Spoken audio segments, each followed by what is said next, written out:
شریف پڑھ لیجیے اللہم صلی علی سیدنا مولانا محمد معدن الجود والکرم والہ وبارک وسلم صلو علیہ صلاة سلاما علیک یا رسول اللہ صلی اللہ علیہ وسلم۔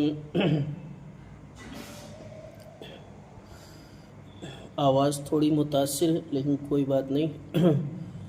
یہ تمہید ایمان بھی آیات قرآن کا 6واں درس ہے اور اللہ کے فضل و احسان سے 5 درس مکمل ہو گئے۔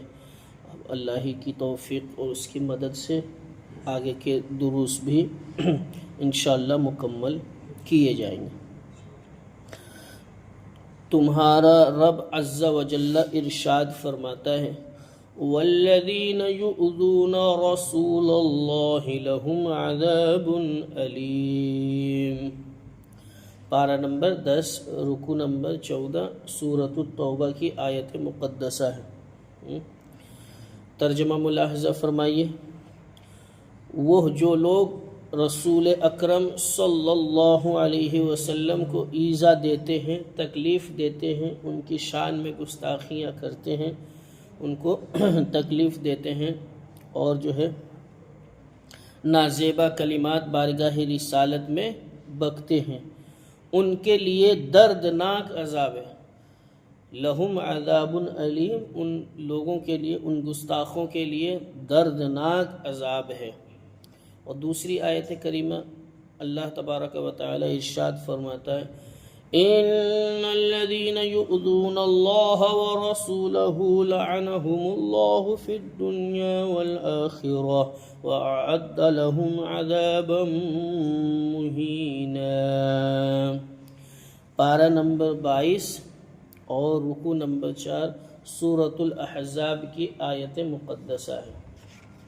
ترجمہ ملاحظہ فرمائیے، بے شک وہ لوگ جو اللہ اور اس کے رسول کو ایذا دیتے ہیں، تکلیف دیتے ہیں، نازیبا کلمات بارگاہ رسالت میں بکتے ہیں، مصطفیٰ جان رحمت صلی اللہ علیہ وسلم کی شان اقدس میں گستاخیاں کرتے ہیں، اللہ تبارک و تعالی کی شان میں گستاخیاں کرتے ہیں، تو اللہ فرماتا ہے کیا کہ لعنہم اللہ فی الدنیا والآخرہ، دنیا میں بھی اور آخرت میں بھی اللہ کی لعنت ہے ان بندوں پر۔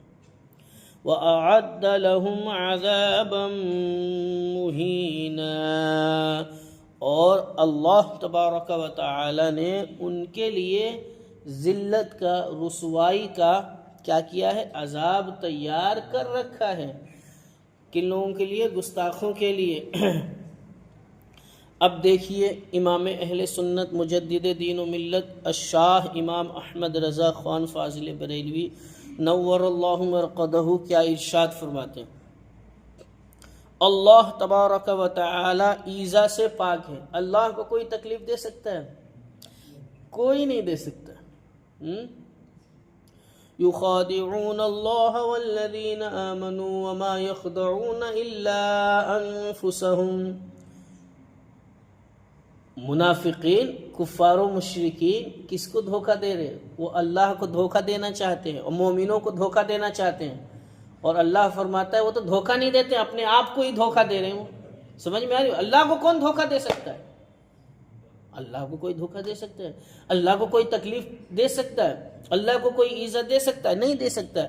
تو اللہ تبارک و تعالی نے یہاں فرمایا کہ جو لوگ اللہ اور اس کے رسول کو تکلیف دیتے ہیں، جو عزت دیتے ہیں، تو کیا مراد ہے؟ وہی بتا رہے ہیں کہ اللہ تبارک و تعالی عزت سے پاک ہے، تکلیف سے پاک ہے۔ اسے کون عزت دے سکتا ہے؟ اسے کون تکلیف دے سکتا ہے؟ مگر مصطفیٰ جان رحمت صلی اللہ علیہ وسلم کی شان میں گستاخی کو اپنا ایذا فرمایا کہ جس نے مصطفیٰ جان رحمت صلی اللہ علیہ وسلم کی شان میں گستاخی کی، ان کو تکلیف دی، ان کو ایذا دی، تو اس نے جو ہے اللہ کو ایذا دی۔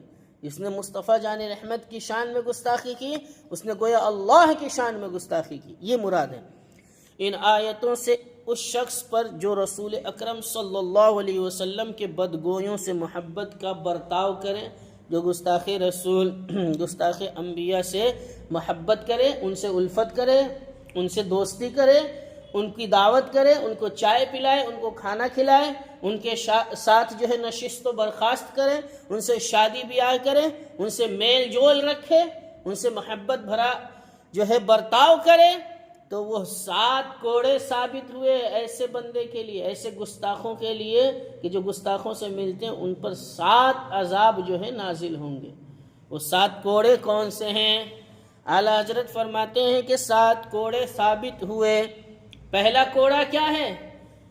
اس گستاخ کے لیے، ان گستاخوں کے لیے، وہ ظالم ہے جو گستاخ انبیاء گستاخ رسول سے میل جول رکھتا ہے، ان سے محبت کرتا ہے، ان سے عقیدت رکھتا ہے، اور ان کے ساتھ جو ہے نماز پڑھتا ہے، ان سے مصافحہ کرتا ہے، معانقہ کرتا ہے، ہنسمکھ چہرے کے ساتھ ملتا ہے۔ ایسے شخص کے لیے حکم ہے۔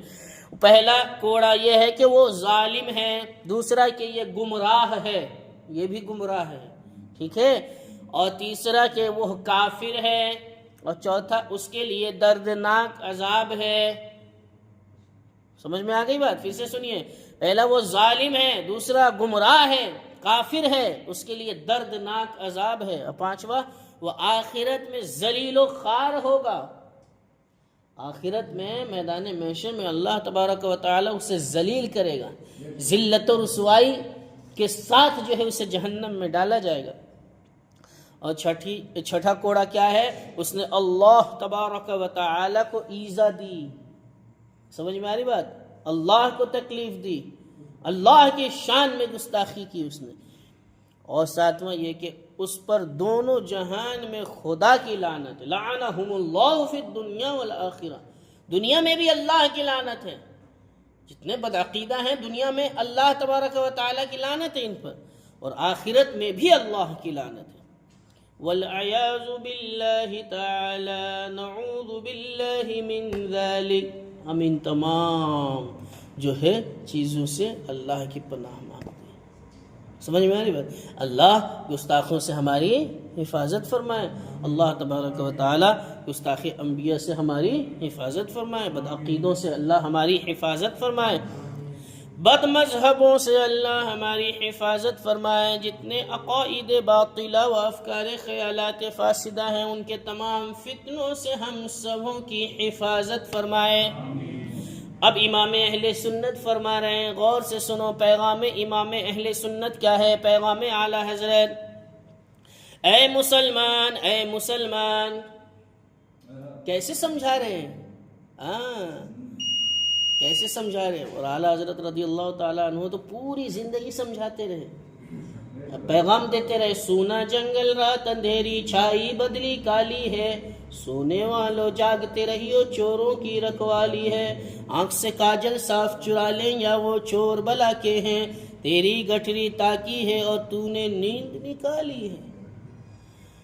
سونا پاس ہے، سونا بن ہے، سونا زہر ہے، اٹھ پیارے، بیدار رہے، ایمان کے لٹیرے پھر رہے ہیں، وہابیت کی شکل میں، دیوبندیت کی شکل میں، نیچریت کی شکل میں، قادیانیت کی شکل میں، رافضیت کی شکل میں، خارجیت کی شکل میں۔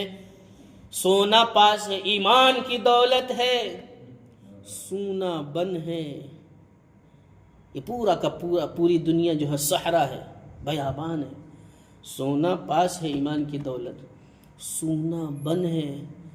اب ایسے ماحول میں سونا زہر ہے، اٹھ پیارے، بیدار گئے، لیکن تیرا حال کیا ہے؟ تو کہتا ہے نیند ہے میٹھی، ہٹو سونے دو، تو کہتا ہے نیند ہے میٹھی، تو کہتا ہے نیند ہے میٹھی، تیری مت ہی نرالی ہے، ہم تو جگا رہے ہیں، تو کہتا ہے اچھی نیند لگ رہی ہے، بہت نیند اچھی ہے۔ سمجھ میں آ رہی بات؟ تو کہتا ہے نیند ہے میٹھی، تیری مت ہی نرالی ہے۔ فرماتے ہیں وہ تو نہایت سستا سودا، ارے بیچ رہے ہیں جنت کا، ہم مفلس کیا مول چکائیں، اپنا ہاتھ ہی خالی ہے۔ پیغام اہل سنت سنو، پیغام اعلیٰ حضرت سنو، اے مسلمان، اے مسلمان، اے مسلمان، اے مسلمان، اے امتی سید الانس والجان صلی اللہ علیہ وسلم. کیا مطلب؟ اے مسلمان، اے مصطفیٰ جان رحمت صلی اللہ علیہ وسلم کے مقدس امتی، خدا را ذرا انصاف کر، اللہ کے لیے ذرا انصاف تو کر، فیصلہ تو کر، سوچ تو صحیح، غور تو کر، فکر سے تو کام لے، تدبر سے تو کام لے، سوچ سمجھ سے تو کام لے. سینس العقل و شعور سے اللہ نے نوازا، سینس تو لگا، دماغ تو لگا. خدا را ذرا انصاف کر. وہ 7 بہتر ہیں جو ان لوگوں سے یک لخت ترک علاقہ کر دینے پر ملتے ہیں کہ دل میں ایمان جم جائے، اللہ مددگار ہو. پہلا کہ ایمان جو ہے دلوں میں نقش ہو جائے، یعنی جو ہے چوتھے درس میں آپ کو بتایا گیا تھا کہ اللہ تبارک و تعالی تمہارے دلوں میں ایمان کو نقش فرما دے گا. اور دوسرا یہ کہ اللہ تبارک و تعالی روح القدس کے ذریعے تمہاری مدد فرمائے گا اور تمہیں ہمیشگی کی جنتوں میں اللہ لے کر جائے گا، باغات میں لے کر جائے گا جن کے نیچے نہریں جاری ہیں، اور تم خدا کے گروہ اللہ والے کہلاؤ گے اور خدا والے ہو جاؤ گے، اور منہ مانگی مرادیں اللہ تبارک و تعالی تمہاری پوری فرمائے گا. جو تم مانگو گے اللہ اسے عطا فرمائے گا. اور سب سے زیادہ یہ کہ اللہ تم سے راضی ہوگا، اور یہ کہ تم اللہ سے راضی ہوگا. تو یہ 7 چیزیں ہیں. اعلیٰ حضرت رضی اللہ تعالیٰ عنہ فرماتے ہیں خدا را ذرا انصاف کر. وہ 7 بہتر ہیں جو ان لوگوں سے یک لخت ترک علاقہ کر دینے پر ملتے ہیں، جو گستاخوں سے دور رہنے پر یہ 7 انعامات ملتے ہیں. سمجھ میں آ رہی بات؟ کہ اللہ کے ایمان جو ہے جم جائے، اللہ مددگار ہو، جنت مقام ہو، اللہ والوں میں شمار ہو، مرادیں ملیں، خدا تجھ سے راضی ہو، تو خدا سے راضی ہو. یا یہ 7 بھلے ہیں، وہ 7 اچھے ہیں، یا یہ 7 اچھے ہیں. کون سے؟ یہ 7 سن لیے انعامات، گستاخوں سے دور رہنے پر انعامات 7. ابھی اعلیٰ حضرت فرماتے ہیں یا یہ 7 بھلے ہیں جو ان لوگوں سے تعلق لگا رہنے پر، یعنی ان سے محبت کرنے پر، عقیدت رکھنے پر، میل جول رکھنے پر، محبت و عقیدت کے ساتھ برتاؤ کرنے پر پڑھیں گے. جیسے کہ ظالم، گمراہ، کافر، جہنمی ہو، آخرت میں خوار ہو، ذلیل ہو، رسوا ہو، اس کی انسلٹ ہو خوب زیادہ، خدا کو ایذا دے، خدا دونوں جہان میں اس بندے پر لعنت کرے. یہ 7 بہتر ہیں. تو کوئی بھی نہیں کہے گا کہ یہ 7 بہتر ہے. یہ تو ہمیں نہیں چاہیے، ہمیں وہ 7 انعامات چاہیے. سمجھ میں آ رہی بات؟ 7 انعامات وہ چاہیے جو اللہ تبارک و تعالی نے گستاخوں سے دور رہنے پر عطا فرمائے ہیں. اور قرآن ہے، یہ کسی کے ابا کا قول، کسی عالم کا قول، یہ فرمان الہیہ ہے. سمجھنے والے لوگ سمجھ رہے ہیں، عمل کرنے والے لوگ عمل کر رہے ہیں، اور نہیں عمل کرنے والے لوگ عمل نہیں کر رہے ہیں. اعلیٰ حضرت فرماتے ہیہاتا کون کہہ سکتا ہے کہ یہ 7 اچھے ہیں، یہ والے ظالم ہو، کافر ہو، ذلیل و رسوا ہو، اللہ کی لعنت ہو دنیا میں بھی آخرت میں بھی. ہیہات کون کہہ سکتا ہے کہ یہ 7 اچھے ہیں؟ کون کہہ سکتا ہے کہ وہ 7 چھوڑنے کے ہیں؟ مگر جانے برادر، اعلیٰ حضرت فرما رہے ہیں جانے برادر، خالی یہ کہہ دینا تو کام نہیں دیتا. ہاں وہاں تو امتحان کی ٹھہری ہے. ابھی آیت کریمہ آپ سن چکے، کیا الف لام میم احسب الناس ان يتركوا ان يقولوا آمنا وهم لا يفتنون. کیا لوگ اس گھمنڈ میں ہیں؟ لوگ اس گھمنڈ میں ہیں کہ اتنا کہہ دینے سے ان کو جو ہے چھوڑ دیا جائے گا، وہ چھوٹ جائیں گے، ان سے امتحان نہیں لیا جائے گا، ان سے پوچھ گچھ نہیں ہوگی، ایمان کے بارے میں پوچھ گچھ ہوگی. ہاں تو فرماتے ہیں کیا اس جو ہے بھلا دے یہ جو ہے اعلیٰ حضرت رضی اللہ تعالیٰ عنہ فرماتے ہیں کہ بس اگر بندہ زبان سے کہہ لے تو چھوٹ جائے گا، امتحان نہیں ہوگا؟ امتحان ہوگا اور ضرور ہوگا. تو ہمیں اس امتحان میں کامیاب ہونا ہے. تو کامیاب کیسے ہوں گے؟ جب دنیا میں عمل کریں گے، تمام بد عقیدوں سے، تمام بد مذہبوں سے، تمام بد دینوں سے دور رہیں گے، تب امتحان میں کامیاب ہوں گے، تب ہم بارگاہ الہیہ میں کہہ سکیں گے ہاں مالک و مولا، تیرے مقدس نبی کے گستاخوں سے ہم دور تھے، تیرے مقدس نبی کے دشمنوں سے اور تیرے دشمنوں سے ہم دور تھے۔ اور دنیا میں بھی بندہ زبان سے یہ کہے تجھ سے اور جنت سے کیا مطلب، وہاں بھی دور ہو، ہم رسول اللہ کے، جنت رسول اللہ کی۔